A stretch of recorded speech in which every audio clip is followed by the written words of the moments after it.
Olá, este trabalho foi realizado na intenção de analisar os programas de educação do governo Lula. Feito pelos alunos Mariana Faiani, Nathan Alberto e Charles Costa. Para analisarmos seus programas devemos entender como o governo tratou da educação profissional.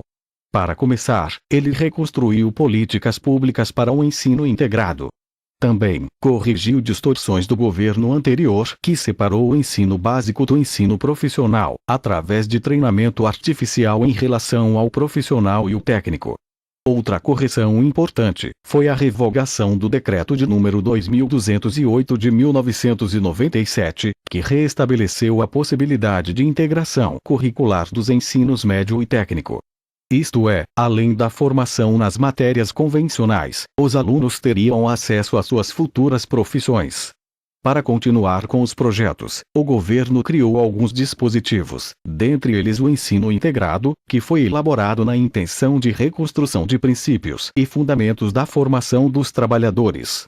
Acreditava-se na satisfação e defesa da sociedade, a qual admitisse a profissionalização que juntaria em si os princípios da ciência, do trabalho e da cultura.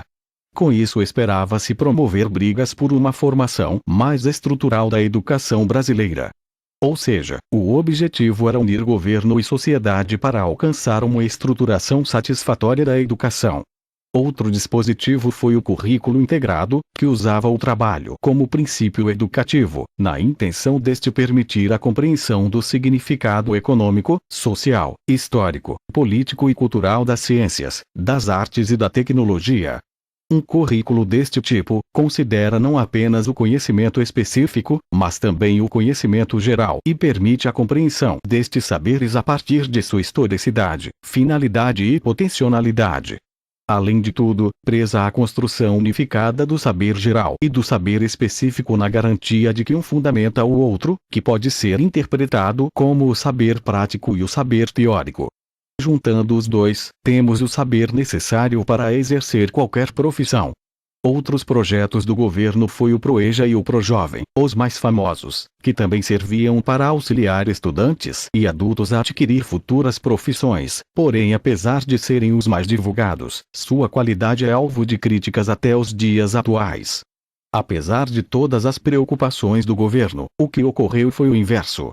De uma política consistente de integração básica e profissional, passou-se à fragmentação interna realizada a partir de um programa. O programa de escola de fábrica, que mantinha seu foco apenas no profissional, e abria mão do ensino básico.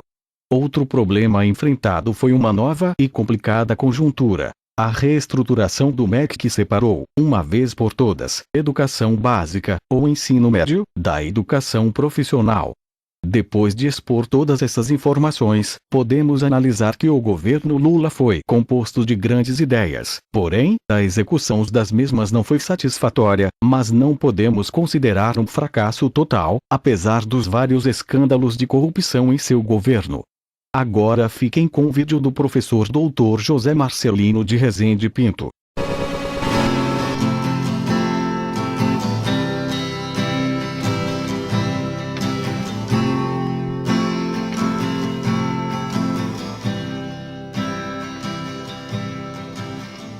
Então, quer dizer, quando eu analiso os gastos, porque a ciência e tecnologia no Brasil, ela basicamente está nas universidades. Então, os gastos com ciência e tecnologia, uma parte significativa deles está embutida, dos gastos, está embutida no orçamento das universidades públicas, e aí eu tenho as agências de fomento, né? Quer dizer, o CNPq, o grande financiador, né? No CNPq a Embrapa era uma agência que ficava com uma parte significativa de recursos, né? E você tem as agências estaduais de fomento, FAPESP, FAPERJ, Minas também tem, né? Hoje, o modelo do estado de São Paulo se espalhou, num certo sentido, no Brasil, obviamente com recursos bem diferentes, mas mesmo a FAPESP, quando a gente considera o gasto total, embora seja um dinheiro significativo, não pesa muito. Então, quer dizer, o que foi o governo Lula do ponto de vista dos gastos em educação? Se a gente compara em reais, o crescimento é gigantesco, né? Quer dizer, se a gente compara 95 a 2005, o crescimento foi um fator aí de com certeza mais do que duplicou. Mas por quê? Se eu considero em relação produto interno bruto, aí eu vou ver que foi relativamente estável. Quer dizer, o Brasil gastou na década... Aí o Brasil agora, olhando o Brasil como um todo. O Brasil gastou na década algo próximo aí em torno de 4% do PIB em educação. Se formos somar ciência e tecnologia, vamos chegar talvez em 5%. Né? Aquilo que aparece no orçamento como ciência e tecnologia, vamos chegar nos 5%. O governo federal, na educação superior, né, não, no conjunto dos seus gastos de educação, ele não chega a 1% do PIB. Então esse é o primeiro problema. Quer dizer, embora o governo federal, quando eu considero todos os recursos tributários do país, ele fica com mais da metade dos recursos tributários, mesmo depois que eu considero as transferências, ele entra com menos de 20% dos gastos, com cerca de 20% dos gastos de educação no país. Então, é uma contradição, né? Nós vamos ter, esse ano, ter um projeto de Plano Nacional de Educação, que foi enviado pelo governo, está em debate no Congresso, né? Acabou de ser aprovada uma comissão especial que vai analisar esse projeto. Esse projeto, ele vem de um processo que até você participou, né? Que foi a Conferência Nacional de Educação.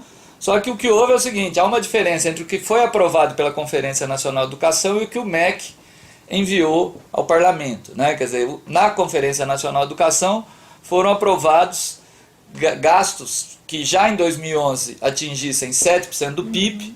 O Brasil hoje deve estar gastando uns 4,5% para chegar em 2014 10% do PIB, incluindo aí também a questão das universidades, né? Então, quer dizer, a gente observa, e o projeto do governo, na verdade, estabelece apenas 7% do PIB para se atingir em 2020.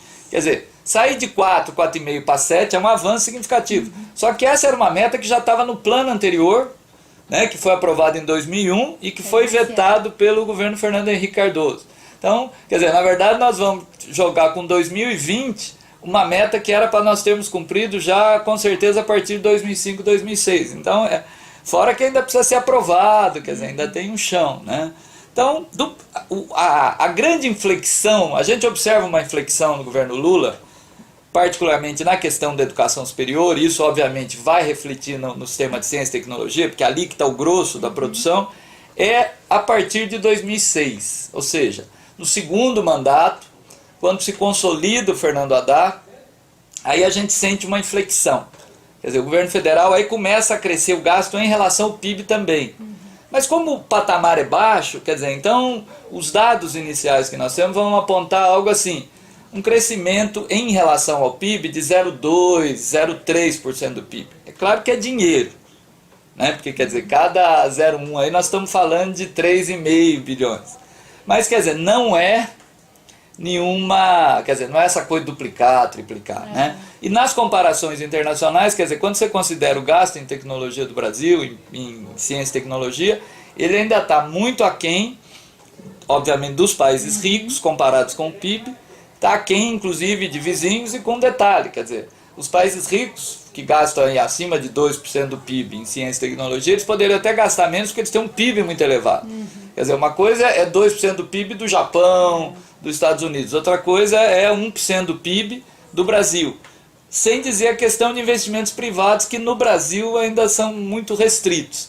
Quer dizer, muitas vezes quem acaba estimulando o desenvolvimento da ciência e tecnologia no setor privado é o próprio investimento público, né? A FINEP, quer dizer, nós temos agências públicas de fomento, embora eu esclareça, não é a minha área de especialidade, não é o financiamento de ciência e tecnologia, né? Eu trabalho mais com... Então é um olhar mais geral, né? Mas quer dizer... E aí outros indicadores no Brasil também são muito ruins, quer dizer, quando a gente vê cientista por habitante, né? Engenheiros por habitante, psicólogos por habitante, quer dizer, aí é dramático, né? O pessoal brincava, tinha uma certa história, sei lá, aqui em Buenos Aires você tinha mais psicanalista que no Brasil inteiro, né? Quer dizer, não sei aí se a neurose dos argentinos é mais acirrada, mas não é. Na verdade, você tem uma nação que investe mais em educação, que é menos desigual que o Brasil, né?